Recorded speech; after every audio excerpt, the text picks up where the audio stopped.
वर्तमान में एक नई बहस छिड़ी हुई है कि क्या आरएसएस के लोग सीधे आईएएस अधिकारी बन रहे हैं।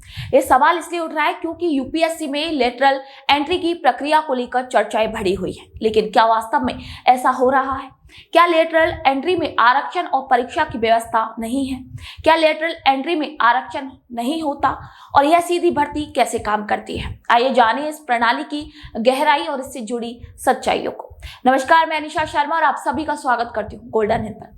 लेटरल एंट्री के जरिए भर्ती एक ऐसा तरीका है जिससे प्राइवेट सेक्टर के अनुभवी लोगों को सीधे सरकार के उच्च पदों पर नियुक्त किया जाता है। इस प्रक्रिया के जरिए संयुक्त सचिव, निदेशक और उप सचिव जैसे पदों पर नियुक्तियां की जाती है। हाल ही में इस विषय पर विवाद तब बढ़ा जब सरकार ने 45 वैकेंसी की घोषणा की जिसमें आरक्षण का उल्लेख नहीं था। विवाद का कारण यह है कि कांग्रेस नेता राहुल गांधी का आरोप है कि लेटरल एंट्री के जरिए एससी, एसटी और ओबीसी समुदाय का हक छीना जा रहा है। उनका कहना है कि इस प्रक्रिया में आरक्षण लागू नहीं किया जा रहा, जिससे वंचित वर्गों की भागीदारी घट सकती है। वह इस मामले पर सरकार की प्रतिक्रिया में केंद्रीय मंत्री अश्विनी वैष्णव ने कहा है कि लेटरल एंट्री का कॉन्सेप्ट कांग्रेस की यूपीए सरकार के समय से ही अस्तित्व में है। ये कांग्रेस का ही विचार था। वह बीजेपी आईटी सेल के प्रभारी अमित मालवीय का दावा है कि यूपीएससी के जरिए निकाली गई वैकेंसी में वही आरक्षण नियम लागू होंगे जो यूपीएससी की अन्य परीक्षाओं में होते हैं। इसके विपरीत इंडियन एक्सप्रेस की रिपोर्ट और department of personal and training द्वारा दिए गए आरटीआई जवाब के मुताबिक इन पदों पर रिजर्वेशन लागू नहीं होगा। विवाद का कारण है कि सरकारी नौकरियों में लागू होने वाला 13 रोस्टर पॉइंट सिस्टम।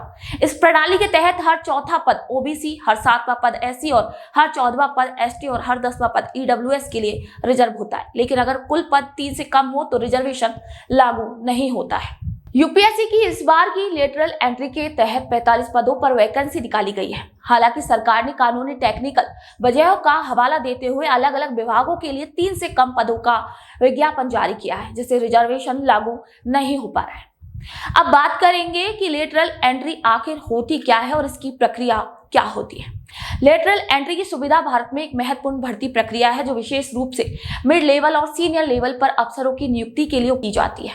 प्रधानमंत्री नरेंद्र मोदी के कार्यकाल में 2018 में इसे औपचारिक रूप से लागू किया गया था। हालांकि इससे पहले भी इस प्रक्रिया के तहत भर्तियां होती रही थी, परंतु इसे लेटरल एंट्री नाम नहीं दिया गया था। लेटरल एंट्री एक ऐसी प्रक्रिया जिसके माध्यम से प्राइवेट सेक्टर, अकादमिक जगत और सार्वजनिक क्षेत्र की कंपनियां यानी कि पीएसयू में काम करने वाले योग्य और अनुभवी व्यक्तियों को ही नौकरशाही में शामिल किया जाता है। इसका उद्देश्य प्रशासनिक सेवा में नई ऊर्जा और विशेषज्ञता लाना है।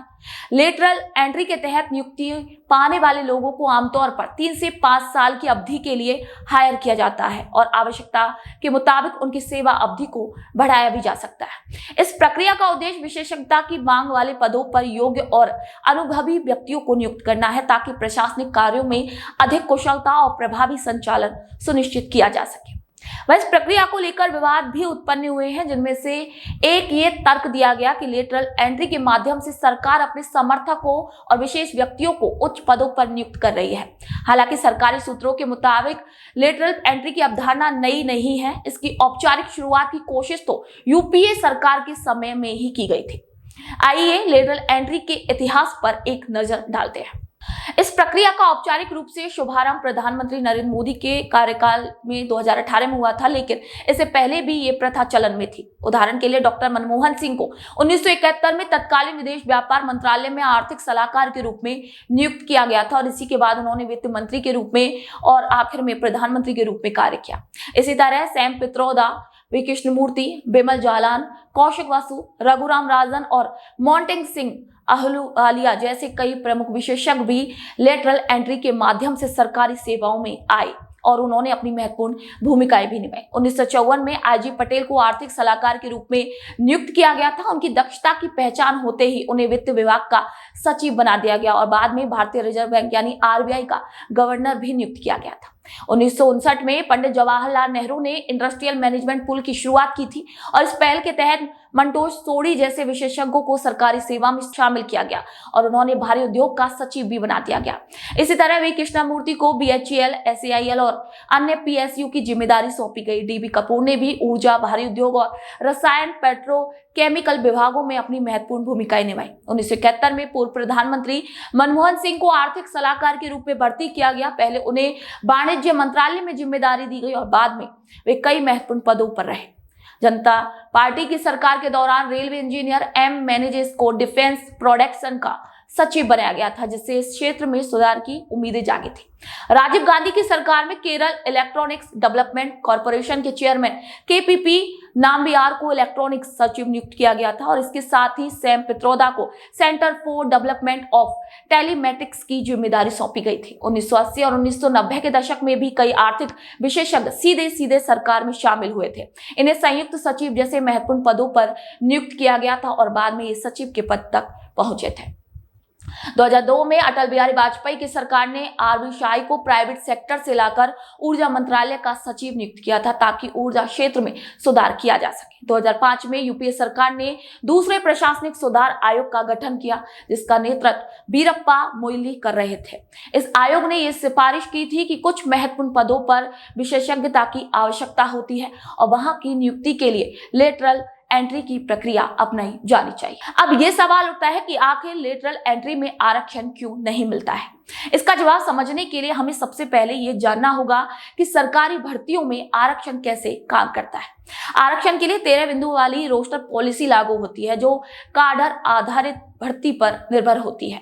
इसका अर्थ है कि जब किसी विभाग में एक से अधिक पदों की भर्ती होती है तो वहां आरक्षण लागू किया जा सकता है, लेकिन यदि किसी विभाग में केवल एक ही पद हो तो वहां आरक्षण लागू करना संभव नहीं होता। वही वर्तमान में यूपीएससी ने उप सचिव, संयुक्त सचिव और निदेशक स्तर के 45 पदों पर सीधी भर्ती के लिए विज्ञापन जारी किया, यानी कि लेटरल एंट्री के माध्यम से 45 पदों पर भर्ती होनी है, जो विभिन्न मंत्रालयों में अलग अलग स्तर पर रखे जाने हैं। ये सभी पद सिंगल पद हैं, इसलिए इनमें आरक्षण लागू नहीं किया जा सकता। ये तर्क कार्मिक एवं प्रशिक्षण मंत्रालय की ओर से दिया गया है।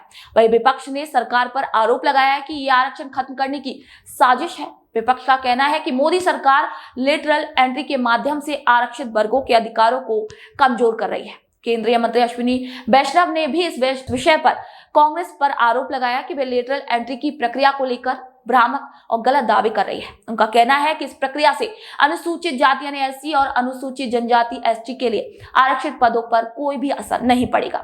वैष्णव ने यह भी तर्क दिया कि लेटरल एंट्री के लिए प्रस्तावित 45 पद भारतीय प्रशासनिक सेवा यानी आईएएस की कुल संख्या का केवल 0.5% है, जिसमें 4500 से अधिक अधिकारी शामिल है। ऐसे में इस प्रक्रिया से किसी भी सेवा में आरक्षण के तहत आने वाले पदों की संख्या में कोई भी कटौती नहीं होगी।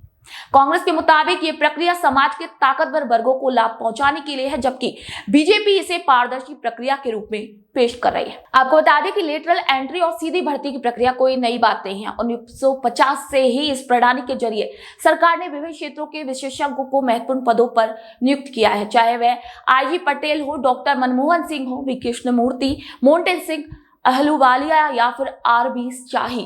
इन सभी को लेटरल एंट्री के माध्यम से सरकार में बड़ी जिम्मेदारियां सौंपी गई हैं, खासतौर पर जब सरकार को आर्थिक मामलों में विशेषज्ञता की जरूरत महसूस हुई। तब विजय केलकर, विमल जालान और राकेश मोहन जैसे दिग्गजों को नियुक्त किया गया था।